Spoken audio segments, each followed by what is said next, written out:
Hello students, आज इस revision video में हम सीए फाउंडेशन जनवरी 2026 अटेम्प्ट के लिए chapter 5 ICI study module permutation and combination का कॉम्बिनेशन पोर्शन का रिवीजन वीडियो मैं आप लोग के लिए बना रहा हूँ। इसमें परमुटेशन तो ऑलरेडी मैंने वीडियो अपलोड कर दिया है यूट्यूब पे। परमुटेशन का बेसिक कॉन्सेप्ट, परमुटेशन का एक रिवीजन वीडियो आप लोगों के लिए पहले भी अपलोड किया जा चुका है। मतलब अब अपन इसका कॉम्बिनेशन वाला पार्ट का एक अप्रॉक्सीमेट 1 घंटे का वीडियो अपन बना रहे हैं। और ये रिवीजन वीडियो कॉम्बिनेशन आप जो देखेंगे, ये थोड़ा सा परमुटेशन पहले देख लीजिएगा, उससे थोड़ा ज़्यादा कॉन्फिडेंस लेवल आपका बढ़ेगा।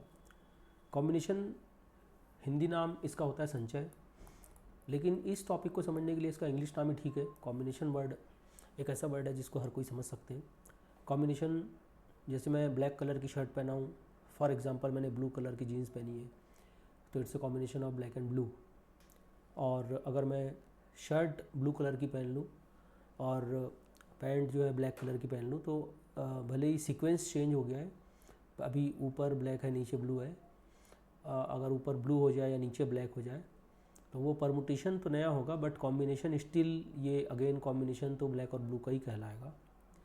तो कॉम्बिनेशन मतलब होता है ग्रुप, जोड़ी, पेयर, 2-3 लोगों का कॉम्बिनेशन। तो अब इस पे हमको समझना है कि फॉर्मूला क्या हो सकता है इस चैप्टर का, इस कॉम्बिनेशन टॉपिक में। तो परमुटेशन का जो फॉर्मूला होता था वो होता था NPR is equal two factorial n upon factorial n-r। ये परमुटेशन का फॉर्मूला हुआ करता था। जब कॉम्बिनेशन की बात आ रही है तो जो कॉम्बिनेशन का फॉर्मूला है वो होता है आपका NCR is equal two factorial n upon factorial r into factorial of n-r। ये आपका कॉम्बिनेशन का फॉर्मूला है, ये कॉम्बिनेशन का फॉर्मूला है। तो दोनों फॉर्मूले में आप थोड़ा सा फ़र्क देख रहे हैं। P फॉर परमुटेशन है, C फॉर कॉम्बिनेशन है। जैसे NPR में n always greater than equal to r होता था, n कभी भी r से छोटा नहीं हो सकता था, बिल्कुल उसी तरीके से यहाँ भी n greater than equal to r होगा। और n और r हमेशा पॉजिटिव होते थे, इंटीजर होते थे। जो बातें परमुटेशन में होती थी यहाँ भी है। आप फॉर्मूले में अगर कंपेयर करें तो आपको दिखाई दे रहा है ये फैक्टोरियल r जो है बस एक्स्ट्रा यहाँ पर आया है परमुटेशन के कंपेरिजन में। मतलब अगर मैं इस फॉर्मूले को ऐसा लिख दूँ, NCR is equal two factorial r, थोड़ा मैं अलग कर दूँ 1/फैक्टोरियल r, ये जो हिस्सा है factorial n upon factorial n-r, n factorial divide by n-r factorial, ऐसा भी रीड करते हैं कुछ लोग। इतने हिस्से को मैं NPR लिख सकता हूँ, ठीक है। तो ये एक रिलेशन हो गया किसमें, परमुटेशन और कॉम्बिनेशन में। ये एक परमुटेशन और कॉम्बिनेशन में रिलेशन हो गया। अगर मैं इसमें फैक्टोरियल r जो है, अगर मैं इसको, इस फैक्टोरियल r को अगर मैं इस तरफ शिफ्ट कर दूँ तो ये बनेगा factorial r into NCR is equal to हो जाएगा NPR, ठीक है। तो यहाँ पर आपका बन जाएगा factorial r into NCR equal to NPR, ये हो जाएगा, ठीक है। अगर अपन यहाँ पर बात करें relation between permutation and combination, तो ये हो गया, यानी लेफ़्ट साइड का कॉम्बिनेशन में अगर फैक्टोरियल r को मल्टीप्लाई कर दें तो परमुटेशन के इक्विवेलेंट हो जाता है। और अगला नोट यहाँ पर मैं आपको बता रहा हूँ कुछ स्पेशल केस कॉम्बिनेशन के फॉर्मूले से रिलेटेड। तो NCR का फॉर्मूला होता है factorial n upon factorial r into factorial n-r। अगर मैं इसमें एक स्पेशल केस लेके चलता हूँ, जैसे परमुटेशन में भी मैं लिखवाया था कि if n equal to r, अगर n और r बराबर है, तो अगर n और r बराबर है तो ये क्या बन जाएगा, फिर ये बन जाएगा NCN हो जाएगा। ये जो NCR था वो बन जाएगा NCN यहाँ पर आ जाएगा फैक्टोरियल n, नीचे आ जाएगा फैक्टोरियल r की जगह हो जाएगा फैक्टोरियल n, और फैक्टोरियल n माइनस ये जो r है उसकी जगह भी n हो जाएगा, तो जहाँ जहाँ r था वहाँ वहाँ अपन n लिख लेंगे। तो ये जो NCR का जो फॉर्मूला है, ये फैक्टोरियल NCR जो था वो NCN जैसा अपन ट्रीट कर रहे हैं इसको अब। तो ये NCN इज इक्वल टू हो जाएगा, NCN इज इक्वल टू, देखिए राइट साइड में कैसा बनेगा, ऊपर फैक्टोरियल n, नीचे फैक्टोरियल n और एक फैक्टोरियल 0। फैक्टोरियल 0 1 होता है और ये फैक्टोरियल r कट जाएगा। तो NCN जो आएगा ना वो हो जाएगा आपका 1 बाय फैक्टोरियल 0, और फैक्टोरियल 0 का मतलब भी 1 होता है, तो ये 1 बन जाएगा, यानी NCN इज इक्वल टू 1 आ जाएगा। क्या आप सबको याद है परमुटेशन में NPN क्या होता था? परमुटेशन में NPN अगर होता था तो वो फैक्टोरियल n के बराबर होता था। तो ये बेसिक फ़र्क NCN और NPN में ध्यान रखिएगा। NPN जो होता है वो फैक्टोरियल n होता है, बट NCN जो है ना वो 1 हो जाएगा, NCN जो है वो 1 हो जाएगा। ठीक है, आगे बढ़ते हैं। इसमें अगर अपन एक और स्पेशल केस अप्लाई करते हैं तो हमारे पास जो, अगेन मैं स्टार्ट वहीं से करूँगा ना, NCR के फॉर्मूले से। तो NCR का जो हमारे पास फॉर्मूला होता है, NCR क्या होता है? NCR का formula again NCR is equal two factorial n upon factorial r into factorial n minus r। इसमें एक और स्पेशल केस लेता हूँ। अभी जो स्पेशल केस हमने लिया था उसमें लिया था हमने n इक्वल टू r। यहाँ स्पेशल केस एक और लेते हैं, इफ़ r इक्वल टू 0। अगर r इक्वल टू 0 है तब कैसा होगा? तो ये देखिए क्या बन जाएगा, अगर r 0 है तो बन जाएगा NC0 is equal two factorial n upon factorial 0 into factorial n minus 0, ये हो जाएगा। अब यहाँ पर NC0 आएगा इज इक्वल टू ऊपर फैक्टोरियल n आएगा, नीचे फैक्टोरियल 0 का मतलब 1 होता है और फैक्टोरियल n माइनस 0 मतलब फैक्टोरियल n होता है। यहाँ पर दोनों फैक्टोरियल n कट जाएगा तो ये बनेगा NC0, और NC0 का वैल्यू 1 होता है, फिर NC0 का वैल्यू 1 होता है। तो आपको पता है सिमिलरली NP0 भी याद होगा आप सबको, NP0 भी 1 हुआ करता था, NP0 भी 1 हुआ करता था। ठीक है, तो ये NP0 और NC0 ये ध्यान रखिएगा। ये फिलहाल तो यहाँ ये बराबर है दोनों, बट ये वाला हिस्सा जो है NCN और NPN ये दोनों अलग अलग बातें हैं। तो ये बहुत बेसिक फॉर्मूले की बात हो गई। एक बहुत ही सिंपल सा पहले कॉम्बिनेशन का एक छोटा सा कैलकुलेशन मैं आपके दिमाग में डालता हूँ, फिर और क्वेश्चन अपन करेंगे। अगर हमारे पास एक बहुत छोटा सा बहुत सिंपल सा क्वेश्चन है 7C2, इसका मतलब पता ये है, बेसिकली इसका मीनिंग ये है कि हमारे पास टोटल ओवरऑल जो ऑब्जेक्ट है वो 7 है, जिसमें से हमको किसी 2 का कॉम्बिनेशन लेना है। आप ऐसा सोच सकते हो, अगर बहुत ही सिंपल सरल भाषा में इस बात को समझा जाए तो, कि सपोज़ आपके पास 7 अलग अलग कलर्स के शर्ट पैंट है, तो आप उस 7 में से कोई भी 2 का कॉम्बिनेशन लेना चाहते हो, यानी आपके पास चॉइस है कि आप वाइट कलर की शर्ट पहने साथ में ब्लू कलर की पैंट पहन लें, या एक है ब्लू कलर की शर्ट पहन लें और ब्लैक कलर की पैंट पहन लें। तो इस तरीके से आपके पास कुछ अलग अलग कलर के शर्ट पैंट है, उसमें से आपको पेयर बनाना है। 7C2 मतलब एक शर्ट एक पैंट लेना है। 7 टोटल आपके पास चॉइसेस हैं, तो 7 में से कोई भी 2 का पेयर बनाओगे आप। 7 पेयर टोटल थे, उसमें से कोई भी 2 आप सेलेक्ट कर सकते हो, एक शर्ट एक पैंट, या जो भी जैसा भी स्टोरी कुछ भी बना ले हम क्वेश्चन कैसा भी। या ऐसा बोल सकते हो कि अगर आपके पास 7 स्टूडेंट्स हैं, उसमें से आपको 2 स्टूडेंट का सिलेक्शन करना है जिसको कैप्टन और वाइस कैप्टन बनाना है, तो आप 7 में से किसी 2 का कॉम्बिनेशन ले सकते हो। तो इस तरीके से इस बात को समझा जा सकता है।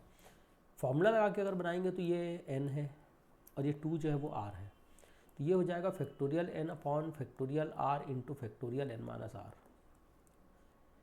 तो ये बन जाएगा आपका 7C2, ये बन जाएगा आपका factorial 7 upon factorial 2 into factorial of 7 minus 2। ठीक है, ये हो जाएगा। तो ये बन जाएगा ऊपर फैक्टोरियल 7, नीचे फैक्टोरियल 2, साथ में हो जाएगा फैक्टोरियल 5।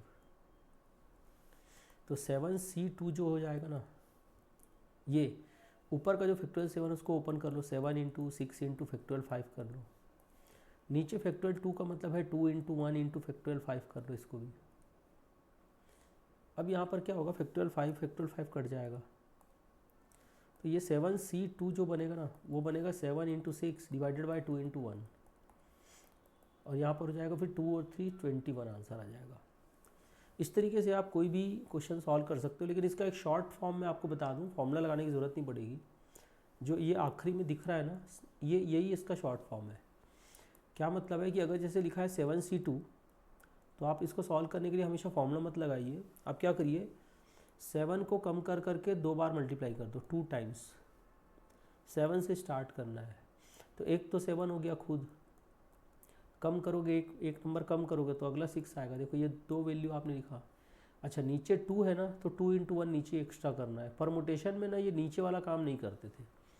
7P2 होता तो अपन क्या करते, सीधा सीधा 7 × 6 बस करते।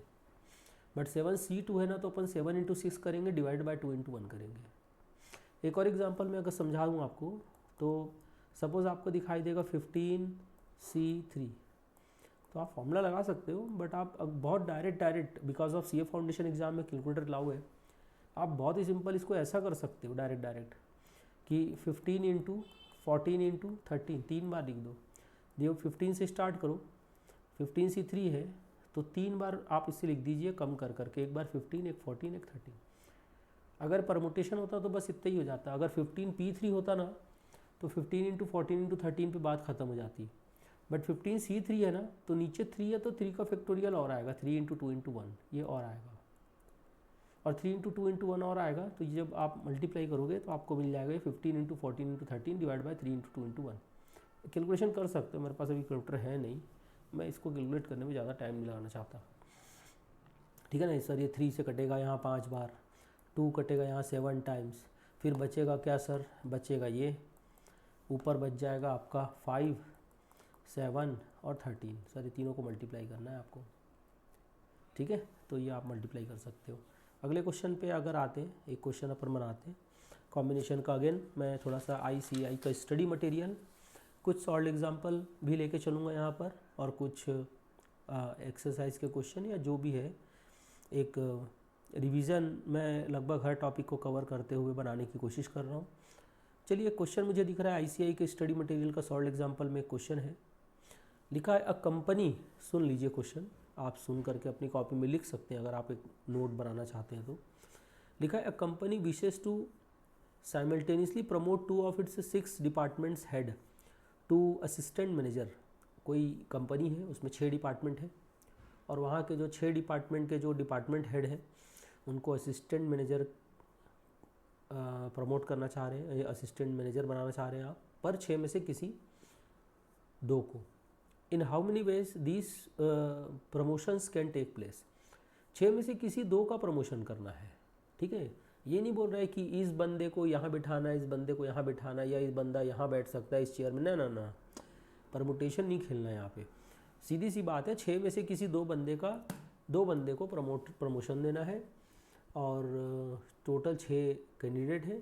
तो बहुत सिंपल सी बात ये है बच्चों कि अगर 6 में से कोई कंपनी का कोई डायरेक्टर उस 6 बंदे को सामने खड़ा करे और बोले कि मैं 6 में से किसी 2 का प्रमोशन देना चाहता हूँ, और वो अपने मर्ज़ी से चूज़ कर ले कि भैया मैं ये फलाने बंदे को प्रमोशन दे रहा हूँ और ये ढकाने बंदे को प्रमोशन दे रहा हूँ, तो जिन 2 को प्रमोशन देंगे उसको तो ठीक है, 6 में से किसी 2 को सेलेक्ट कर सकता है कंपनी का डायरेक्टर।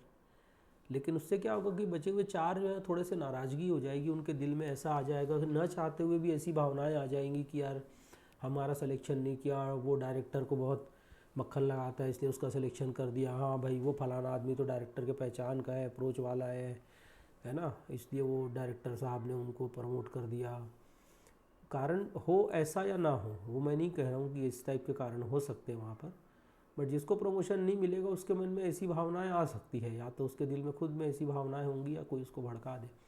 तो बढ़िया तरीका ये है कि डायरेक्टर बोलेगा भाई मैं किसी भी 2 का सिलेक्शन करूँगा, किसी भी 2 को प्रमोट करूँगा, जिनका प्रमोशन होगा तो ठीक है, बट जिनका नहीं होगा, जिनको मैं सेलेक्ट नहीं करूँगा, वो किसी न किसी कारण से मेरे से पता नहीं क्यों नाराज़ी हो जाएंगे, उनको मैं गलत ही लगूँगा। तो सबसे बढ़िया तरीका ये है कि एक काम कर दें, 6 लोगों के नाम अलग अलग 6 कागज़ में 6 चीट बना लेते हैं, एक डब्बे में वो 6 चीट डाल देते हैं, और किसी न्यूट्रल बंदे से हम बोलते हैं कि भैया तू कोई भी 2 चीट निकाल, जिसका नाम निकलेगा वो लकी पर्सन, उनका प्रमोशन होगा, जिनका नाम नहीं निकलेगा उनका प्रमोशन नहीं होगा।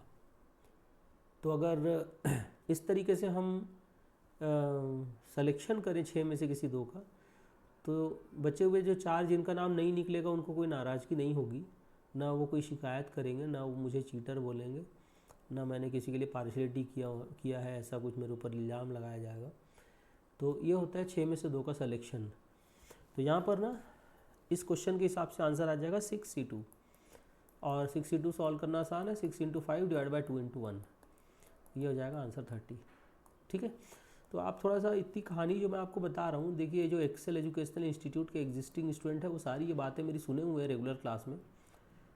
मैं ये बातें सिर्फ इसलिए कर रहा हूँ कि जो रेगुलर क्लास में एब्सेंट थे, जो थोड़ा ध्यान नहीं दिए थे मेरी बातें या पता नहीं जो भी, तो एक बार दोबारा ये स्टोरी सुन लो जो कहानी कुछ मैं बताता हूँ समझाने के लिए। और जो हमारे एक्सेल एजुकेशनल इंस्टीट्यूट के स्टूडेंट नहीं हैं, जो पहली बार परमुटेशन कॉम्बिनेशन टॉपिक पढ़ रहे हैं कहीं से, मतलब किसी एग्ज़ाम की तैयारी के लिए, और आज ये मेरा वीडियो देख रहे हैं, तो उनको थोड़ा सा वो एक्सप्लेन करना ज़रूरी है मेरी तरफ से, इसलिए मैंने उनको ये पूरा फंडामेंटल एक कॉन्सेप्ट बताया।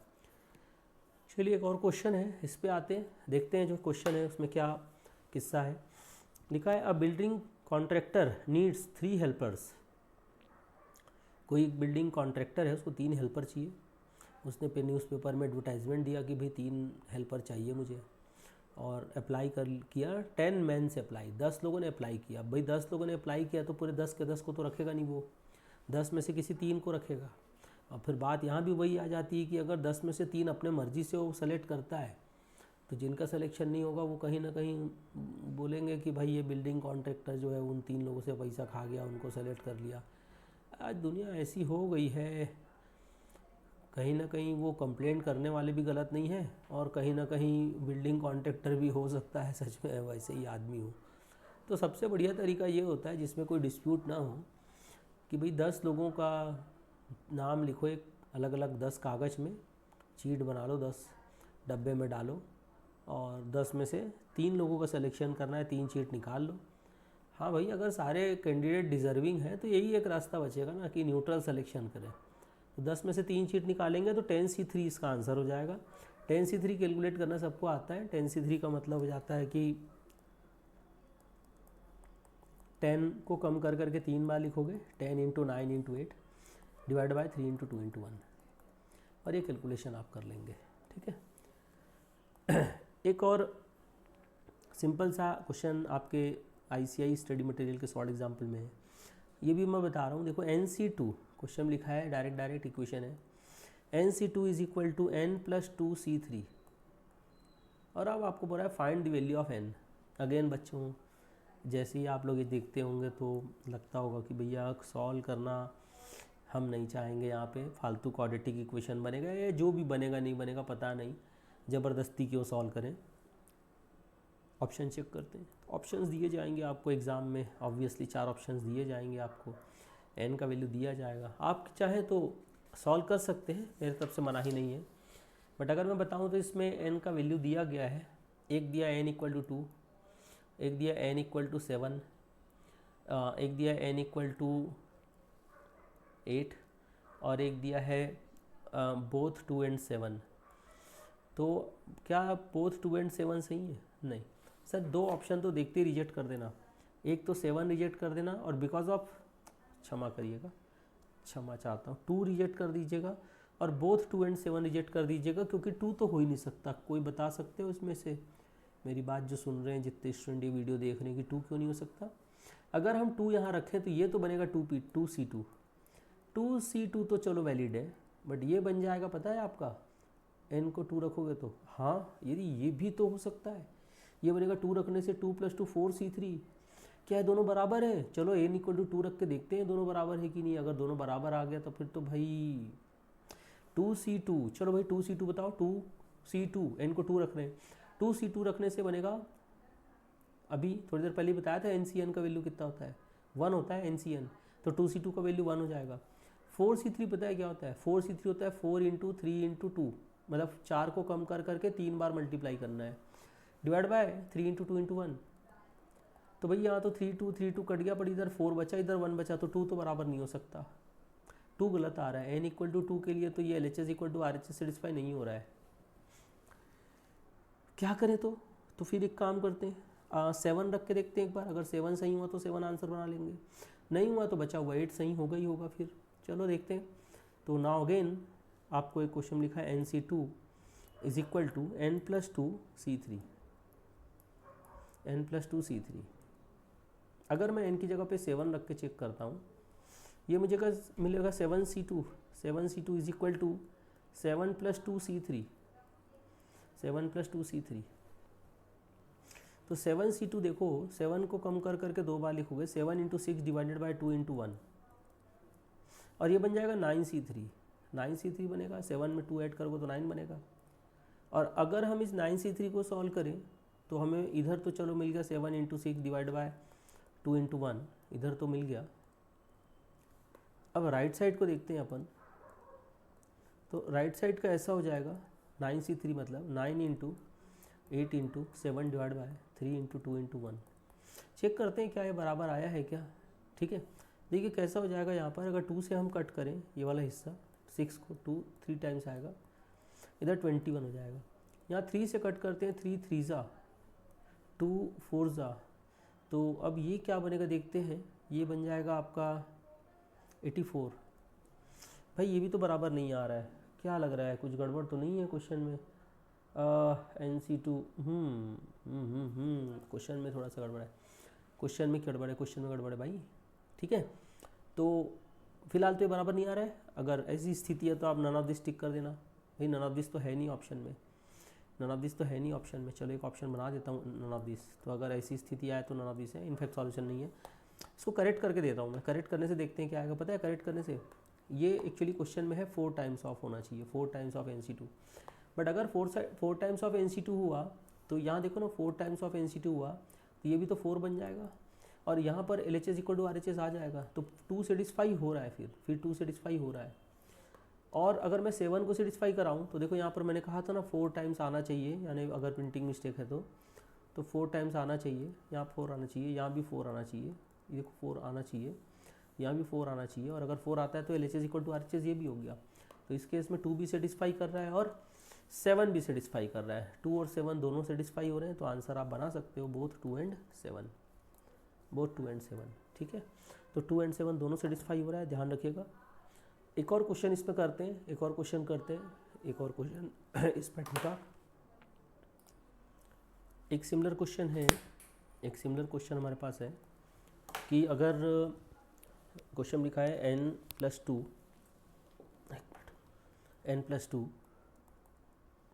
Cn = 45, then find the value of n। तो इस बार मैं कंफर्म कर दूं, कोई प्रिंटिंग मिस्टेक नहीं है। ऑप्शन ABCD में n दिया जाएगा आपको, तो आप बहुत जल्दी से n का वैल्यू ऑप्शन रख के चेक कर सकते हो। किसी का मन कर रहा है कि ये सॉल्व करें तो सॉल्व कर सकते हो, बट मैं आप सबको सजेस्ट करूँगा कि ऑप्शन चेक करें, उससे आपका काम जल्दी हो जाएगा, आसान हो जाएगा। क्वाड्रेटिक इक्वेशन वगैरह बनाने से बच जाओगे। तो इसमें एक आंसर आएगा, जैसे 8 है, एक है -11, एक है 7 और एक है 5। देखिए एक आंसर तो देखते ही रिजेक्ट कर देना, n का वैल्यू नेगेटिव कभी नहीं हो सकता। तो अगर नेगेटिव आंसर है मतलब उसको चेक करना भी नहीं है, वो पॉसिबल ही नहीं है। बचा हुआ जो सिचुएशन है वहाँ पर आप n की जगह पे 8 रख के देखते हैं एक बार। अगर 8 सेटिस्फाई हुआ तो ठीक, नहीं हुआ तो फिर देखेंगे। तो ये बनेगा 8 + 2C8 = 45। 8 + 2C8 = 45। तो ये बन जाएगा 8 + 2 हो जाएगा 10, 10C8 = 45। क्या 10C8 का वैल्यू 45 होता है? एक चीज़ और बताऊंगा मैं आपको, 10C8 को हम 10C2 लिख सकते हैं। क्यों लिख सकते हैं अभी एक बार कंफर्म कर दूंगा। और इसको क्या बोलते हैं, तो ये 45 है, कैसे है, 10C2 जो होता है ना, ये होता है 10 × 9 डिवाइड बाई 2 × 1। आप कैलकुलेट करके देख सकते हो 45 आएगा। तो सर 8 सेटिस्फाई हो रहा है, मतलब 8 तो सही आंसर है। तो फिर आप बड़े कॉन्फिडेंस से अगर आंसर चेक करते हो तो 7 5 वगैरह बिल्कुल नहीं आएगा, 8 ही सही आंसर है। अगर किसी के दिमाग में अभी ये बैठा हुआ है सर आपने 10C8 को 10C2 कैसे लिख दिया, तो ये फंडा आप समझा देता हूँ आगे एक नोट से, और ये प्रॉपर्टी ध्यान रखना है।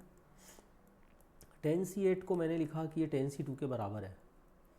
कैसे है ये आपको बताता हूँ। 10C8 जो है ना, ये है factorial 10 upon factorial 8 into factorial 10 - 8। 10C2 का फॉर्मूला लगा के देखते हैं, ये बनेगा factorial 10 upon factorial 2 into factorial 10 - 2। ठीक है, तो अगर आप बड़े गौर से देखें तो लेफ्ट साइड में फैक्टोरियल 10, नीचे फैक्टोरियल 8 और फैक्टोरियल 2 आ रहा है, और ऊपर जो है ना फैक्टोरियल 10 तो है, नीचे फैक्टोरियल 2 और फैक्टोरियल 8 आ रहा है। तो आप अगर ध्यान से समझें तो आपको समझ में आएगा कि दोनों तरफ देखो न्यूमरेटर फैक्टोरियल 10 है, बराबर हो गया। डिनोमिनेटर में दोनों के पास फैक्टोरियल 8 है, डिनोमिनेटर में दोनों के पास फैक्टोरियल 2 भी है। इससे पता चल रहा है कि 10C2 और 10C8 की वैल्यू सेम होती है। तो सर हमको कैसे पता चलेगा कि कौन कौन सा वैल्यू सेम होता है? तो इसके लिए एक आपको डायरेक्ट फंडा याद रखना है, कम्प्लीमेंट्री कॉम्बिनेशन का फंडा होता है। ये बहुत इंपॉर्टेंट नोट है कॉम्बिनेशन के लिए, बहुत इंपॉर्टेंट बात है कॉम्बिनेशन के लिए, कि NCR is always equal to NCN-R। ये ध्यान रखिएगा।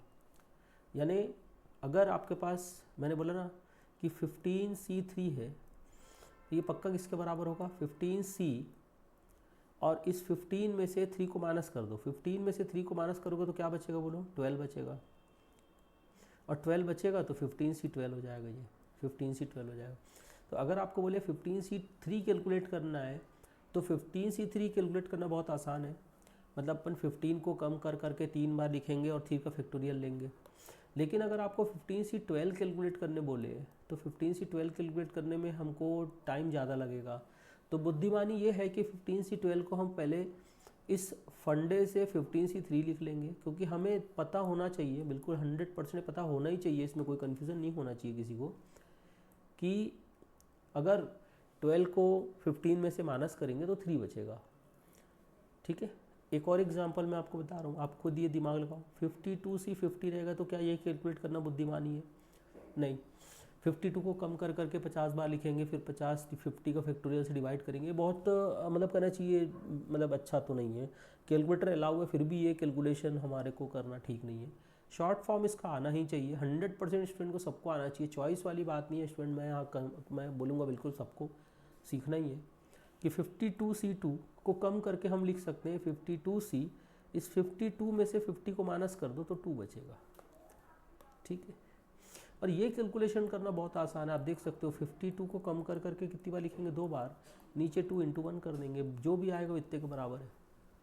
ठीक है, तो मुझे लगता है ये वाला फंडा आपको क्लियर हो गया होगा। एक बात और समझना, कॉम्प्लीमेंट्री कॉम्बिनेशन का एक बढ़िया सा सिंपल सा लॉजिक ये होता है कि अगर एक तरफ लिखा है NCR और एक तरफ लिखा है NCN-R, तो डेफिनेटली इधर के नीचे का वैल्यू और इधर के नीचे के वैल्यू को ऐड करते हो अगर, R एक ये वाला हो गया और इधर का नीचे का वैल्यू हो गया N-R, दोनों को ऐड करोगे तो कॉमन सेंस की बात है R कटेगा और क्या मिलेगा? ऊपर का N। अब ऊपर का N मिलेगा, ये मत बोलना सर कौन सा वाला है, लेफ्ट साइड वाला कि राइट साइड वाला? भाई लेफ्ट राइट साइड दोनों तरफ का N तो सेम ही है। ठीक है, तो ये इस तरीके से आप समझ सकते हो, ये लॉजिक भी कॉम्प्लीमेंट्री कॉम्बिनेशन का ही एक और लिखने का तरीका है। चलिए क्वेश्चन है, एक क्वेश्चन ICI स्टडी मटेरियल का एक सॉल्व एग्जांपल है जो मैं आप लोग के लिए अगेन ये कवर करके दे रहा हूँ। इसमें देखो क्या लिखा हुआ है कि अ पर्सन हैज़ 12 फ्रेंड्स, एक आदमी है उसके तो टोटल 12 दोस्त हैं, ऑफ हुम 8 आर रिलेटिव, मतलब 8 जो है रिलेटिव फ्रेंड है, ये बोल सकते हो। तो टोटल 12 फ्रेंड है, तो बचे हुए 4 क्या है? Non relative friend. Non relative friend का मतलब नॉर्मल फ्रेंड है। ठीक है, ऐसे टोटल 12 फ्रेंड है उस बंदे के। ठीक, अब ये टोटल 12 में से, इनमें से किसी 12 में से बोल रहा है if in how many ways can he invite 7 guest, total 7 लोगों को बुलाना है। चलिए उसने अपने घर में या कहीं पर इस बंदे ने छोटी सी पार्टी रखी होगी, बट वो चाहता है कि केवल 7 लोगों को बुलाए, या तो उसका बजट कम है या ठीक है भैया उसकी इच्छा है, वो पार्टी दे रहा है, उसमें हम क्या इंटरफेयर करें। 7 लोगों को बुलाना चाहता है, बोल रहा है such that 5 of them are relative, मतलब उसमें से 5 रिलेटिव फ्रेंड होना चाहिए। तो 7 लोगों को बुलाना चाहता है तो उसमें से अगर 5 रिलेटिव फ्रेंड होना चाहिए तो कॉमन सेंस है ना कि 2 नॉन रिलेटिव फ्रेंड को चूज़ करेगा वो। अब क्या होगा, देखो थोड़ी देर पहले जो बात कर रहा था वही यहीं पर भी अगेन, कि अगर 8 रिलेटिव फ्रेंड में से किसी 5 को इनवाइट करेगा कि भाई आपको आना है, आपको आना है, आपको आना है, पार्टी में आपको आना है, आपको आना है, तो जो 3 लोग और जो रिलेटिव फ्रेंड है जिनको वो इनवाइट नहीं करेगा, शायद उनके मन में आएगा कि भैया ये तो यार हमको नहीं बुलाया, उसको बुलाया, ऐसा वैसा। ये बंदा बोलेगा ठीक है भाई मैं क्या करूँ, मेरा बजट कम है। ठीक है भाई बजट कम है, वो मान लिया कि तुम 8 में से किसी 5 रिलेटिव फ्रेंड को ही बुलाना चाहते हो, बट उसको क्यों बुलाए, मेरे को क्यों नहीं बुलाए, ये मन में भावना सबके आएगी। तो बेहतर तरीका क्या होता है, सेम वैसी अगर 4 नॉन रिलेटिव फ्रेंड में से किसी 2 नॉन रिलेटिव फ्रेंड को ये बंदा बुलाएगा, तो बचे हुए 2 जिनको नहीं बुलाया जाएगा उनके मन में आएगा ना कि भाई उसको बुलाया यार, मैं तो भाई उसके बुरे वक्त में भी साथ दिया था, मेरे को नहीं बुलाया, पता नहीं कैसा मतलबी आदमी है। देखो दुनिया वाले तुमसे खुश नहीं रहेंगे ना, तुम उनको कितना भी पार्टी दे लो, कितना भी कुछ भी कर लो। तुम पार्टी नहीं दोगे तो लोग बोलते हैं पार्टी नहीं दिया, पार्टी दोगे तो बोलेंगे भाई इतनी छोटी सी पार्टी दिया, बड़ी पार्टी दोगे तो बड़ी पार्टी तो थी लेकिन फलाना फलाना फलाना आइटम नहीं था यार, है ना। तो भाई ठीक है यार, आओ तो वेलकम, ना आओ तो भीड़ कम बोल के इनविटेशन दिया करो, है ना। प्यार मोहब्बत है, दिल से दोस्त मानते हो तो आ जाओ, ज़्यादा नखरे करने तो भागो यहाँ से। ठीक, सबसे बढ़िया तरीका ये है कि एक डब्बे में 8 रिलेटिव फ्रेंड का हम नाम लिखेंगे, 8 चीट बनाएंगे, कोई भी 5 चीट निकालेंगे और सीधी सी बात है 8 में से जिस 5 का नाम निकलेगा उनको हम फ़ोन लगाएंगे कि भैया तुम पार्टी में आ जाओ। अब जिसका नाम नहीं निकला है वो आपसे कंप्लेंट नहीं कर सकता कि यार मेरा नाम नहीं निकला, मेरे को नहीं बुलाया। इंटू क्यों बच्चों, इस बात को ध्यान देना, इंटू तब लगता है जब अभी क्वेश्चन पूरा सॉल्व ही नहीं हुआ है, क्वेश्चन का आधा पार्ट सॉल्व हुआ है। अब अगर मैं 4 नॉन रिलेटिव फ्रेंड में से किसी 2 नॉन रिलेटिव फ्रेंड को न्यूट्रल तरीके से बिना किसी पार्शियलिटी के बुलाना चाहता हूँ, तो बढ़िया तरीका ये होगा कि 4 नॉन रिलेटिव जो फ्रेंड हैं मैं उनके नाम चीट बनाऊँ 4 और एक डब्बे में डाल दूँ, और वो 4 चीट में से कोई भी 2 चीट निकालूँ। तो 4 में से किसी 2 चीट का कॉम्बिनेशन ले रहे हो आप 4C2, जिसका नाम निकलेगा वो पार्टी में आएंगे, जिसका नाम नहीं निकलेगा वो पार्टी में नहीं आएंगे। अगर आप ये कैलकुलेशन करें बच्चों, अच्छा 8C5 का शॉर्ट क्या होगा, 8C5 का शॉर्ट फॉर्म क्या होगा, 8C5 का शॉर्ट फॉर्म हो जाएगा 8C3, ये भी समझे ना, है ना। कॉम्प्लीमेंट्री कॉम्बिनेशन समझ में आए ना कि 8C5 अगर 8 में से 5 माइनस करेंगे तो 3 बचेगा, और 8C3 कैलकुलेट करना ज़्यादा आसान है। इंटू 4C2 तो ठीक है, 4C2 ऑलरेडी छोटा है, इसमें कोई कॉम्प्लीमेंट्री लगाने की ज़रूरत नहीं है। अगर आप इसे कैलकुलेट करते हैं ना बच्चों, तो ये कैलकुलेशन आपको मिलेगा 336। ठीक, तो इस तरीके से एक बहुत ही सिंपल, और ये बहुत पॉपुलर वैरायटी होता है इस तरीके से, इस जो क्वेश्चन अभी हमने किया इस टाइप का क्वेश्चन, इस प्रकार का पैटर्न एग्जाम में आता है। ओके, और फिर एक और क्वेश्चन, अगला क्वेश्चन अपन करते हैं। एक सिमिलर क्वेश्चन है ICI के स्टडी मटेरियल में। क्वेश्चन लिखा है अ बॉक्स कंटेन 7 रेड बॉल। चलो थोड़ा इमेजिन करो कि एक बॉक्स है, उसमें मैंने 7 रेड बॉल डाल दिए, 6 वाइट बॉल्स, 6 वाइट बॉल डाल दिए एंड 4 ब्लू बॉल्स। ठीक है, और ये क्वेश्चन बन रहा है हाउ मेनी सेलेक्शंस ऑफ, देखो साफ साफ वर्ड है सिलेक्शन, आपको इस टोटल 17 बॉल में से सेलेक्ट करना है कितने balls, how many selections of 3 balls can be made, total 3 ball निकालने इस बैग से। तो अगर मैं इस 3 आँख बंद करके इस बैग में हाथ डाल के कोई भी 3 बॉल निकालता हूँ, तो और मैं बोलता हूँ कि क्या केस हो सकता है कि ऑल द 3 आर रेड, तीनों रेड निकले। ये बिल्कुल वैसे ही सोच सकते हो ना कि आपके 3 टाइप के कैटेगरी के फ्रेंड है। 7 रेड बॉल मतलब सोचो कि आपके 7 रिलेटिव फ्रेंड है। 6 वाइट बॉल का मतलब सोचो कि 6 जो है नॉन रिलेटिव फ्रेंड है। और 4 ब्लैक बॉल का मतलब है हो सकता है 4 आपके ऑफिस स्टाफ है ना, जो फ्रेंड के कैटेगरी में तो नहीं है, आपके एम्प्लॉयज़ हैं, और आप इनमें से कुछ लोगों को, 3 लोगों को कहीं किसी काम से इनवाइट करना चाहते हो, और आप पहला केस ये रखे हो कि तीनों रेड बॉल निकलना चाहिए, मतलब या तीनों के तीनों जो है वो रिलेटिव फ्रेंड होने चाहिए। ऐसा देखो, आप थीम एक जैसा बना लो दिमाग। तो सीधी सी बात है, टोटल तो आपके पास 17 बॉल है, 17, मतलब आपने क्या किया, 17 चीट बना के एक डब्बे में डाल दिए, सबके नाम लिख के। 7 रेड बॉल मतलब 7 रिलेटिव फ्रेंड है, उनके नाम लिख के डाल दिए। 6 वाइट बॉल है मतलब 6 नॉन रिलेटिव फ्रेंड। अब उसमें से आप कोई भी 3 चीट निकालोगे, और वो 3 चीट जो है वो क्या निकलना चाहिए, वो रेड निकलना चाहिए। तो आप बताइए 17 में से कोई भी 3 चीट निकालोगे तो वो तो फिर तो रेड भी हो सकता है, वाइट भी हो सकता है, ब्लैक भी हो सकता है, 2 रेड 1 वाइट, 2 वाइट 1 ब्लैक, तीनों ब्लैक 2 ब्लैक 1 वाइट, कुछ भी हो सकता है, कुछ भी हो सकता है, कुछ भी हो सकता है। हमें क्वेश्चन में पहला पार्ट ये बोला है क्वेश्चन में कि तीनों के तीनों, देखिए मैं पढ़ के बता रहा हूँ, पहला पार्ट इसमें बोला है कि ऑल द 3 आर रेड, तो मतलब मुझे कुछ उस 7 में से ही मतलब है, तो मैं 7 रेड बॉल में से ही कोई 3, मतलब 7 रेड बॉल मतलब 7 रिलेटिव फ्रेंड की चीट बना के मैंने एक डब्बे में डाला। ठीक, अलग डब्बा है, समझ जाओ, 3 अलग अलग डब्बे, 3 अलग अलग डब्बे, अगर या एक ही डब्बे के अंदर 3 कैटेगरी है, तो मैं जो चीट निकालूंगा अभी 7 में से ही कोई 3 चीट निकालूंगा, क्योंकि मेरे को ये वाला चाहिए ही नहीं, है ना। तो ये 7C3 हो जाएगा। अब सेकंड पार्ट इसमें क्या बना हुआ है, none of them is red. None of them is red का मतलब रेड नहीं होना चाहिए, रेड नहीं होना चाहिए मतलब अब ये वाला कैटेगरी हटा दो। तो बचे हुए 3, तीनों वाइट हो सकते हैं या तीनों ब्लैक हो सकते हैं, या एक वाइट 2 ब्लैक, या 2 वाइट 1 ब्लैक, कुछ भी हो सकता है। मतलब 3 चीट इनमें से कोई होना चाहिए, बस रेड नहीं होना चाहिए। तो एक काम करो, बीच वाला लाइन हटा दो। अब ये समझो कि एक डब्बे में आपने 6 वाइट और 4 ब्लैक बॉल डाल दिए हैं, 7 रेड हटा दिए हैं। इसलिए हटा दिए क्योंकि हमको अब रेड चाहिए ही नहीं। इस 10 में से कोई भी 3 चलेगा, तो 10C3, ठीक, ये हो जाएगा। तीसरा केस हो सकता है हमारे पास 1 of each colour. 1 of each colour का मतलब आप तीनों कैटेगरी के एक एक बंदे को इनवाइट करना चाह रहे हो। तो तीनों कैटेगरी के एक एक बंदे को इनवाइट करना चाह रहे हो, मतलब इस कैटेगरी से एक चीट निकालोगे, इस कैटेगरी से एक चीट निकालोगे और इस कैटेगरी से भी एक चीट निकालोगे।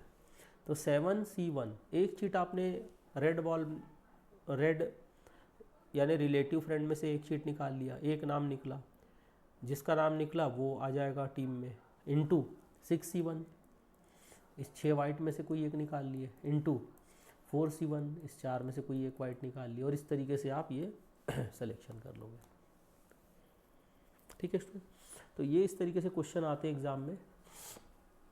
एक बहुत स्पेशल सा फंडा मैं आप लोगों के लिए बता रहा हूँ, एक क्वेश्चन इससे रिलेटेड करते हैं। चलिए, फिलहाल तो मैंने एक क्वेश्चन जो आपको कॉम्प्लीमेंट्री बताया था उससे रिलेटेड एक क्वेश्चन और करा रहा हूँ ICI के स्टडी मटेरियल का। देखो, इसमें लिखा है 18CR is equal to 18CR+2। ठीक है, तो आप कॉम्प्लीमेंट्री कॉम्बिनेशन का फंडा लगा सकते हो। उसकी पहचान ये देखो, इधर भी 18 है, इधर भी 18 है। पहली बात तो दोनों तरफ 18 है, ध्यान रखिएगा। अब आपको मैंने सिखाया कॉम्प्लीमेंट्री कॉम्बिनेशन का फंडा कि अगर नीचे का वैल्यू और इधर के नीचे के वैल्यू को ऐड कर देंगे, ठीक है, देखो देखो देखो, तो ये दोनों नीचे के वैल्यू को ऐड करेंगे तो ऊपर का वैल्यू आएगा। तो इधर नीचे का वैल्यू R था और नीचे का वैल्यू इधर R+2 है। अगर मैं इन दोनों को ऐड कर देता हूँ, तो मेरे को मिलेगा ऊपर का वैल्यू यानी 18, ऊपर का वैल्यू 18 है, मेरे को 18 मिलेगा, ये मिलेगा। ठीक, अब यहाँ पर R और R को ऐड करो, 2R इज इक्वल टू 16, तो R इज इक्वल टू 8 हो जाएगा, R इज इक्वल टू 8 हो जाएगा, ये आंसर आएगा। बहुत ही सरल है। आप बोलेंगे सर मेरा मन कर रहा था ऑप्शन चेक करने का, कर सकते हो, किसी बात के लिए कोई मनाही थोड़ी है आप लोगों को। अप्रोच अलग हो सकता है, रास्ते अलग हो सकते हैं, जाना तो वही है। चलिए, एक और क्वेश्चन, एक और फंडा मैं आपको बता रहा हूँ। कॉम्बिनेशन का एक बहुत ही अच्छा सा फंडा है, पॉपुलर एग्ज़ाम के लिए, ये ध्यान रखिएगा। एक और लॉजिक, एक और कॉन्सेप्ट, एक लॉजिक ये है कि कॉम्बिनेशन के लिए है, अगर आपके पास NCR दिया है और एक NCR-1 दिया है और बीच में प्लस है, मतलब अगर कोई क्वेश्चन इस फॉर्मेट में है, ऊपर N होना चाहिए दोनों के पास, एक तरफ R होना चाहिए और एक तरफ R-1 होना चाहिए। अब R-1 पहले वाले के पास है, R दूसरे वाले के पास है, उससे कोई फ़र्क नहीं पड़ेगा बिकॉज ऑफ बीच में प्लस है। मतलब दो वैल्यू दिखना चाहिए, एक के पास R और एक के पास R-1, यानी अगर एक के पास 10 दिखाई देगा तो अपने आप दूसरा वाला 9 हो जाएगा, यानी एक कम हो जाएगा। अब ये करने के बाद आप समझिए कि ऊपर N और ये N मिला के बन जाएगा, मैं मिला के नहीं, मतलब याद रखना है कि ये N और N राइट साइड में N+1 यानी एक बढ़ा के लिख देना। C ऑब्वियसली R और R-1 में जो बड़ा है, कौन बड़ा है? R, तो वो जो बड़ा वैल्यू है वो लिख देना। एग्जाम्पल मैं यहाँ पर आपको दे रहा हूँ, मान लो कभी लिखा हुआ दिखाई दे 15C7 प्लस 15C6, तो अगर देखो ऊपर दोनों 15 नज़र आना चाहिए ना, सेम चीज़ नज़र आना चाहिए, तो ऊपर दोनों 15 और 15 जो है ना वो मिला के बन जाएगा, मतलब फॉर्मूले के हिसाब से 16 एक बढ़ा देंगे। सी 7 और 6 में बड़ा वैल्यू है कौन सा आपका 7, तो ये 7 आ जाएगा। और इस तरीके से आप क्वेश्चन बना सकते हैं। मैं इससे रिलेटेड अगर कोई क्वेश्चन दिखता है, हाँ चलिए एक क्वेश्चन मेरे को दिख रहा है, अपन करते हैं क्वेश्चन। तो देखिए क्वेश्चन है, एक क्वेश्चन है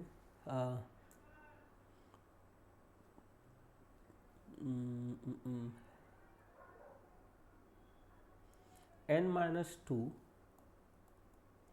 c r-2 n-2 c r-2 plus 2 times of n-2 c r-1 और प्लस फिर है एक बार n-2 c r, ये तीन चीज़ें हैं आपके पास, n-2 c r, ये तीन चीज़ें हैं।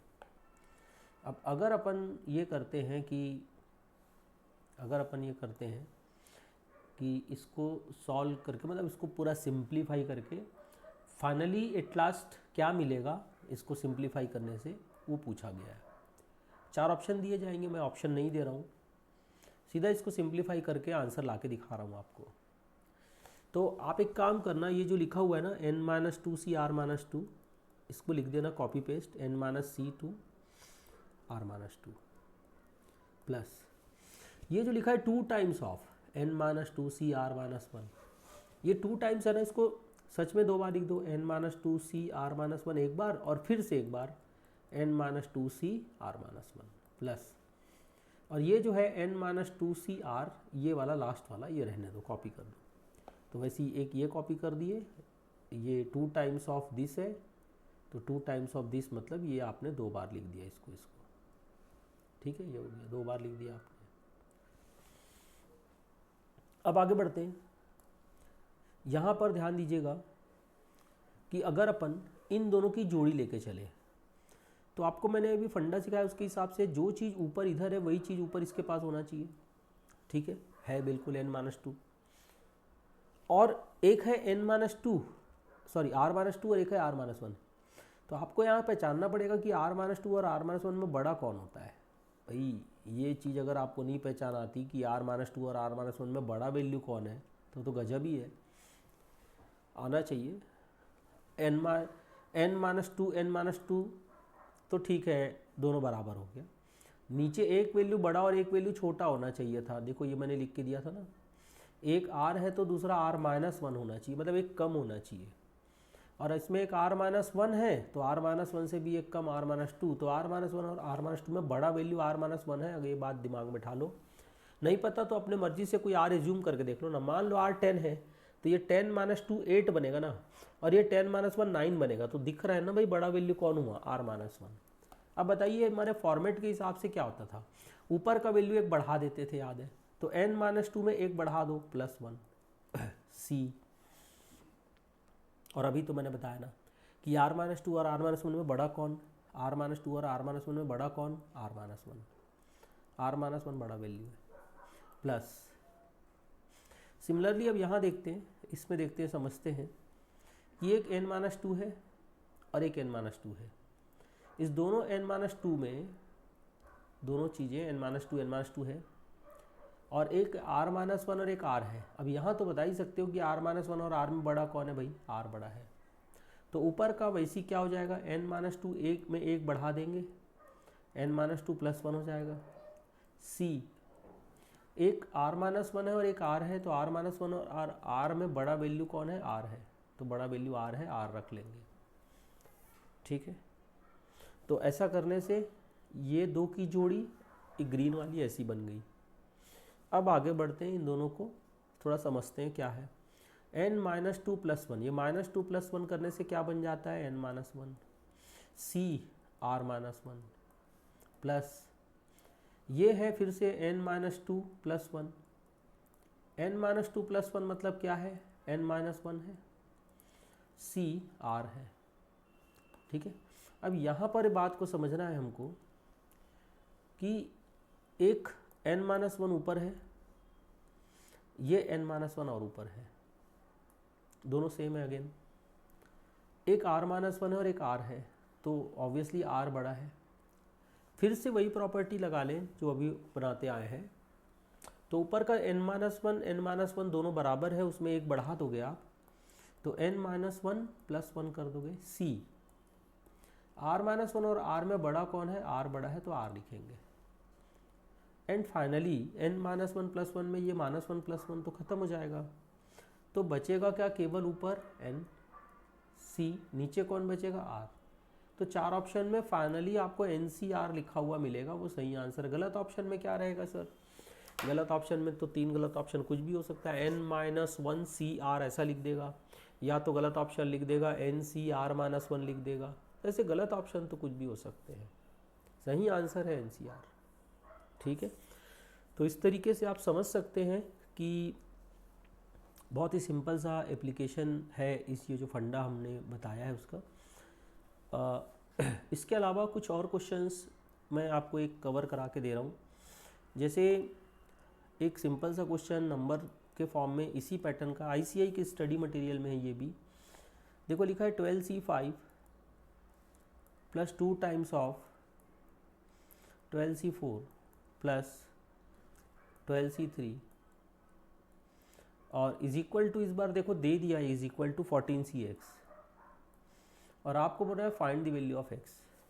इस बार आपको find the value of x है, तो इस बार इक्वेशन दे दिया है, समथिंग लेफ्ट साइड में समथिंग राइट साइड में x निकालना है। आपके मन में अगेन ये बात आएगी ऑप्शन चेक कर लेते हैं, कर सकते हो बच्चों, लेकिन मैं सजेस्ट करूँगा आप लोगों को कि ऑप्शन चेक ना करें, कृपया सॉल्व करने पे इसको फोकस करिए, क्योंकि सॉल्व करना बहुत आसान है, इसका ऑप्शन चेक करने से भी कम टाइम में सॉल्व हो जाएगा। कैसे मैं बता रहा हूँ, जैसे लिखा है 12C5, ये मैंने लिख दिया 12C5 प्लस ये जो लिखा है ना 2 टाइम्स ऑफ 12C4, ये जो लिखा है ना 2 टाइम्स ऑफ 12C4, इसको मैं लिख देता हूँ 12C4 दो बार लिख देता हूँ, 12C4 + 12C4 मैंने 2 बार लिख दिया, प्लस 12C3 हो जाएगा, इज इक्वल टू 14CX को कॉपी पेस्ट कर लो, राइट साइड वाले को कॉपी पेस्ट कर लो। अब क्या है, इन दो की जोड़ी लो और इन दो की जोड़ी लो। ठीक है, पहले तो आपने ये 2 टाइम्स ऑफ 12C4 को 2 टाइम्स ऑफ 12C4 2 बार आपने लिख दिया था। दो की जोड़ी लेंगे ना बेटा, यहाँ दिख रहा है साफ साफ, ये 12 इक्वल है, देखो ये 12 और ये 12 तो इक्वल हो गया, तो 12 और 12 में एक बढ़ा देंगे तो वो क्या बन जाएगा 13C। और यहाँ देखो बेटा 5 और 4 में ऑब्वियसली बड़ा कौन सा नंबर है, 5 है। जस्ट पिछले क्वेश्चन में n-1 n-2 था, हो सकता है कुछ 1-2% लोगों को n-1 और r-1 और r-2 में कौन बड़ा है कौन छोटा है कन्फ्यूज़न हो जाए, बट यहाँ तो कोई कन्फ्यूज़न वाली बात ही नहीं है कि 5 बड़ा है, 5 लिख देंगे प्लस, एक बार वैसे ही समझते हैं। 12C4 और 12C3 में डेफिनेटली एक बड़ा वैल्यू, पहले 12 तो ऊपर का सेम है, तो 12 जो है वो एक बढ़ जाएगा, वो 13 हो जाएगा। और 4 और 3 जो लिखा हुआ है, इस 4 और 3 में बड़ा वैल्यू तो 4 है, और बड़ा वैल्यू अगर 4 है तो ये 4 हो जाएगा, इज इक्वल टू क्या हो जाएगा बोलो 14CX हो जाएगा। अब इसके बाद आपका ये दोनों की जोड़ी जब अपन बनाएंगे तो देखिए कैसा है, यहाँ पर 13 है, यहाँ भी 13 है, तो ये 13 और 13 को अगर अपन वापस बढ़ा देंगे तो 13 और 13 को अगर अपन बढ़ा देंगे तो ये क्या बन जाएगा अपना 14 हो जाएगा। सी 5 और 4 में बड़ा वैल्यू कौन है, 5 और 4 में बड़ा वैल्यू 5 है, तो ये 5 लिख देंगे। और राइट साइड में हो जाएगा आपका 14CX, राइट साइड में हो जाएगा 14CX, तो 14C5 और 14CX है। आप अगर डायरेक्ट कंपेयर करते हैं तो x का वैल्यू 5 है, अगर आज 4 ऑप्शन में x = 5 लिखा है तो सही है, बट कई बार होता है कि x = 5 नहीं लिखा जाता ऑप्शन में, जस्ट आपको कंफ्यूज करने के लिए, और एक नन ऑफ दिस जरूर डाला जाता है ताकि ज़्यादातर लोग x = 5 आए और नन ऑफ दिस टिक कर दें अगर 5 ऑप्शन में नहीं दिख रहा है तो।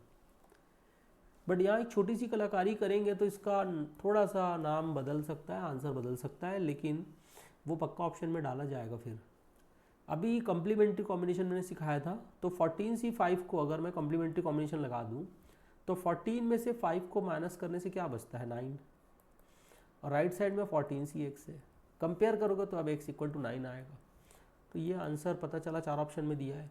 आप शुरू में ही 5 ले जैसे ही आपने देखा कि आंसर 5 आया है, 4 ऑप्शन में 5 नहीं दिखा तो नन ऑफ दिस लगा दिए। भाई 5 नहीं दिखेगा तो 9 जरूर दिखेगा, 9 नहीं दिखेगा तो 5 जरूर दिखेगा।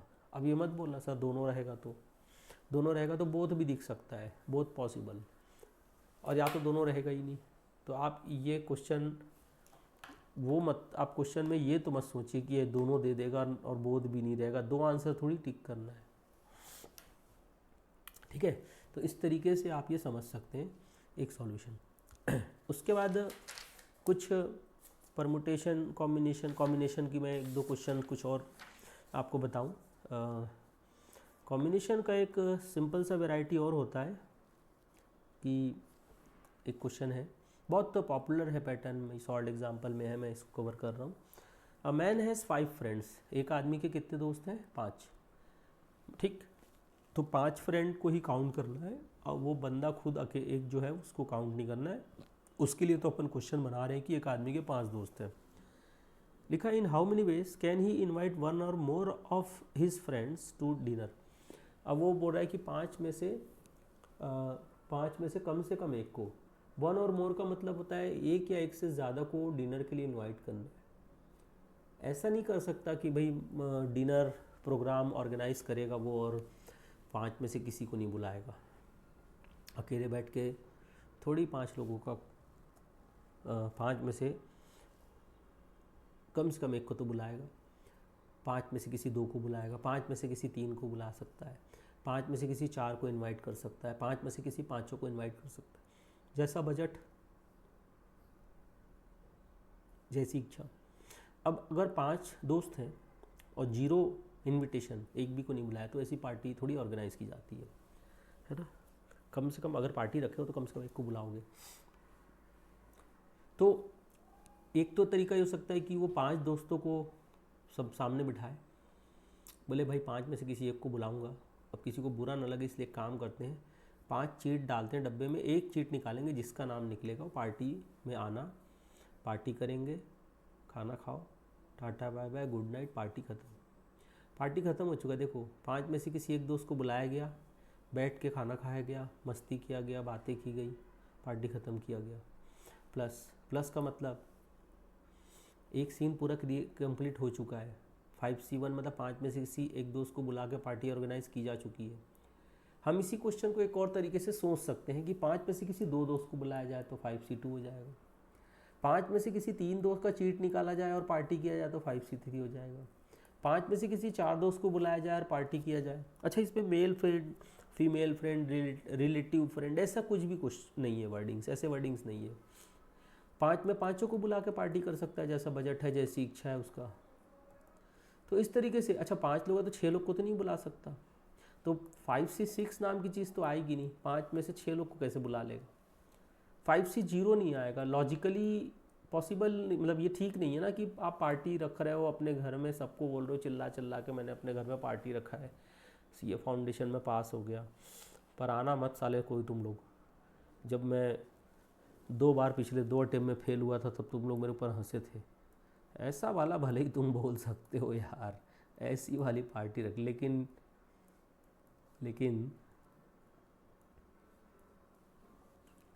क्वेश्चन में लिखा है 1 और मोर, मतलब एक या एक से अधिक दोस्तों को तो बुलाना पड़ेगा। अब आप ये कैलकुलेशन कर लीजिए, 5C1 का वैल्यू 5 होता है, 5C2 का वैल्यू होता है 10, 5C3 भी 10 होता है, कैलकुलेट करके देख सकते हो। 5C4 5 होता है, 5C5 1 होता है। 31 तरीके से दोस्तों को बुलाया जा सकता है, पार्टी कर सकते हैं। इस क्वेश्चन को बनाने का एक शॉर्ट फॉर्म और होता है, जब भी ऐसा क्वेश्चन आए तो, कि आप हर दोस्त के लिए सोचो कि भाई 2 चॉइस हैं आपके पास, या तो उसको इनवाइट करोगे या तो नहीं करोगे। अब देखिए यहाँ पर बहुत इंटरेस्टिंग बात है, जो लोग पहली बार परमुटेशन कॉम्बिनेशन पढ़ रहे हैं मेरे से, सर देखो यहाँ प्लस लगाए थे, अब यहाँ पर देखो मैं इंटू लगा रहा हूँ। अब आप बोलना मत कि ये सर कब प्लस लगेगा कब इंटू। मैं बताऊँ कायदे से ये बहुत फालतू टाइप का क्वेश्चन होता है किसी स्टूडेंट की तरफ से, अगर मेरी बात को ध्यान से ना सुने तो उनके दिमाग में ऐसी बातें आती। भाई आपके पास पहला दोस्त, आपने पहले दोस्त का नाम पढ़ा तो आपके मन में दो ख्याल आएंगे ना, या तो इसको बुलाऊं या तो इसको ना बुलाऊं। अब आपने उसको या तो फ़ोन करके बोला होगा कि भाई पार्टी में आना है, और या तो आपने उसको फ़ोन किया ही नहीं होगा या फ़ोन करके बोल दिया होगा मना रहे। तो क्या पार्टी चालू हो गई? क्या वो दोस्त आ गया? क्या पार्टी चालू हो गई? नहीं नहीं, अभी तो इनविटेशन प्रोसेस ही बाकी है। अभी तो आपने केवल पहले दोस्त के नाम पे विचार किया है, अभी तो और 4 दोस्तों के नाम पे विचार करना है। तो जैसे ही सेकंड फ्रेंड का नाम आएगा आपके दिमाग में तो आपके मन में दो ख्याल आएगा, बुलाऊं कि नहीं बुलाऊं। थर्ड के लिए दो ख्याल आएगा, बुलाऊं कि नहीं बुलाऊं। फोर्थ के लिए, फिफ्थ के लिए, सबके लिए दो दो चॉइस है कि बुलाऊं कि नहीं बुलाऊं। मतलब टोटल आपके दिमाग में ना 32 टू द पावर 5 चॉइसेस हैं कि या तो मैं उनको बुलाऊंगा या नहीं बुलाऊंगा। 32 चॉइस है, पर 32 चॉइस में एक बहुत खतरनाक वाला चॉइस है। कौन सा? जो इनवैलिड है, कि मैं किसी को नहीं बुलाऊंगा। 32 केस में एक केस ऐसा है जब आपने सोच कर रखा है कि मैं किसी को नहीं बुलाऊंगा। नहीं भाई, ये केस आपको माइनस करना पड़ेगा। क्यों? ये जो आपके दिमाग का खतरनाक वाला ख्याल है ना कि मैं किसी को नहीं बुलाऊंगा, ये इस क्वेश्चन के हिसाब से एप्लीकेबल ही नहीं है। क्वेश्चन में साफ साफ लिखा है भाई कम से कम एक दोस्त को तो बुलाना पड़ेगा, one or more of his friend. तो ये वन समझ में आया कौन सा केस माइनस हुआ है? जब आपने सोचा कि पहले दोस्त को भी नहीं बुलाता, दूसरे को भी नहीं बुलाता, तीसरे को भी नहीं बुलाता, चौथे को भी नहीं बुलाऊंगा, पाँचों को भी नहीं बुलाऊंगा, तो आंसर आएगा 31। 31 चॉइस है। देखिए आंसर इससे भी 31 आया, इससे भी 31 आया। एकदम शॉर्ट में आप इसको ना, एकदम शॉर्ट में जब भी ऐसे क्वेश्चन आए तो 2 to the power n-1 कर सकते हो। 5 दोस्त हैं तो 2 to the power 5-1 सीधा। अगर बोला 10 दोस्त हैं, अब बताइए 10 दोस्त के लिए अगर मैं ये सब बनाने लग जाऊँ कि 10 में से किसी एक को बुलाऊंगा तो मतलब 10C1, फिर या तो 10 में से किसी 2 को बुलाऊंगा पार्टी करूंगा 10C2, या 10 में से किसी 3 को बुलाऊंगा पार्टी करूंगा 10C3, 10C4, 10C5, 10C6, 10C7, 10C8, 10C9, 10C10। बाप रे, इतना सारा कैलकुलेशन। तो आप ये वाला तरीका लगाइए, 2 to the power 10-1, सीधा सीधा 2 to the power 10 करना, -1 कर देना, उतना ही आएगा। तो ये कैलकुलेशन शॉर्ट पड़ेगा आपके लिए। ठीक है स्टूडेंट, तो ये आपको बहुत पॉपुलर वैरायटी है, दोस्त को इनवाइट करना या कुछ इस टाइप का ही स्टोरी कुछ बना दिया जाएगा। तो ये ध्यान रखिएगा, इस तरीके के क्वेश्चन आपको मिलते हैं। जैसे एक क्वेश्चन मैं पढ़ के बता रहा हूँ, सिमिलर है, स्टोरी थोड़ी बदली गई है, कॉन्सेप्ट सेम है। लिखा है the number of ways in which a person can choose one or मोर मतलब देखो ये वर्ड को ध्यान समझना है। वन और मोर का मतलब या तो एक या एक से ज़्यादा, मतलब कम से कम एक तो आपको लेना ही है, जीरो नहीं कर सकते। लिखा है the number of ways in which a person can choose one or more of the 4 electrical appliances, TV, refrigerator, washing machine, mobile. यही तो हमारे दोस्त हैं आज के ज़माने में भी। मोबाइल हमारा सबसे अच्छा दोस्त है, टेलीविज़न भी हमारा एक अच्छा दोस्त है, एसी हमारा बहुत अच्छा दोस्त है, रेफ्रिजरेटर, फ्रिज, वॉशिंग मशीन, अरे भाई ये सब हमारे दोस्त हैं। तो 4 दोस्त में से किसी एक दोस्त को इनवाइट करना है। सेम साउंड करना चाहिए कि 4 इलेक्ट्रिकल अप्लायंसेस हैं, 4 इलेक्ट्रिकल अप्लायंसेस हैं, उसमें से आपको कम से कम वन और मोर मतलब कम से कम 1 या 2 या 3 या चारों को सेलेक्ट करना है। इलेक्ट्रिकल अप्लायंसेस सेलेक्ट करना है, सेम साउंड करना चाहिए कि भाई 4 दोस्तों में से कम किसी एक दोस्त को बुलाना है। तो यहाँ 4 इलेक्ट्रिकल अप्लायंसेस हैं तो शॉर्ट फॉर्म हो जाएगा 2 to the power 4, फिर -1 कर देना। -1 क्यों कर रहे हो? अगेन -1 का मतलब वही है कि आप 4 में से किसी भी इलेक्ट्रिकल अप्लायंसेस का यूज़ नहीं कर रहे हो। और या तो फिर बिल्कुल वही करोगे, फिर 4 में से कोई एक का सिलेक्शन करोगे, 4C1 + 4C2 + 4C3 + 4C4। आप कैलकुलेट करके देख सकते हो, 15 ही आएगा इसमें कैलकुलेशन। और या तो फिर आप, मैंने कहा ना कि सबसे बढ़िया तो ये है अगर आप समझ पाए तो 2 to the power 4 -1। -1 क्यों कर रहे हैं समझ में आना चाहिए। -1 इसलिए कर रहे हैं क्योंकि अगर हम मान लो पहले इलेक्ट्रिकल अप्लायंसेस को देख के मेरे दिमाग में 2 ख्याल आएगा, लूँ कि ना लूँ। सेकंड के लिए 2 ख्याल आएगा, लूँ कि ना लूँ। थर्ड के लिए 2 ख्याल आएगा, लूँ कि ना लूँ। चौथे के लिए 2 ख्याल आएगा, लूँ कि ना लूँ। चारों को अपन छोड़ नहीं सकते। कम से कम वन और मोर लिखा है मतलब कम से कम एक तो इलेक्ट्रिकल अप्लायंसेस लेना पड़ेगा। चलिए बच्चे लोग, बहुत छोटा सा एक और फंडा मैं कवर कर देता हूँ लास्ट कुछ मिनटों में, एक आध सेकंड में, कुछ सेकंड में। जैसे हमारे पास एक कोई ज्योमेट्रिकल शेप है, एक कोई पॉलीगॉन है जिसमें n साइड्स हैं। ट्राइंगल में 3 साइड होते हैं, क्वाड्रिलेटरल में 4 साइड होते हैं। तो जो क्वाड्रिलेटरल होता है ना बच्चों, उसमें अभी क्वाड्रिलेटरल, स्क्वायर, रेक्टेंगल सब क्वाड्रिलेटरल हैं, 2 डायगोनल हो सकते हैं। पेंटागॉन 1 2 3 4 5 है, मान लीजिए 5 साइड है, पेंटागॉन है, 5 साइड है, तो इसमें कितने पॉलीगॉन कितने डायगोनल हो सकते हैं? एक डायगोनल ये हो सकता है, एक ये हो सकता है, 2, एक 3, 4, एक 5 हो सकते हैं। तो जब नंबर ऑफ साइड्स 4 है तो नंबर ऑफ डायगोनल जो है, नंबर ऑफ डायगोनल भी 2 आए, ठीक है। लेकिन जब नंबर ऑफ साइड्स जो है वो 5 आ गए तो नंबर ऑफ डायगोनल जो आ गए ना वो भी 5 आ गए। तो कभी कभी एग्जाम में पूछता है कि भैया एक कोई ज्योमेट्रिकल शेप है जिसमें इतने साइड्स हैं तो कितने डायगोनल होंगे। तो सीधा सीधा एक फंडा याद रखिएगा, number of diagonals in a polygon. भाई पॉलीगॉन किसको बोलते हैं? Triangle, quadrilateral, pentagon, hexagon. Polygon having n sides, तो अगर n साइड्स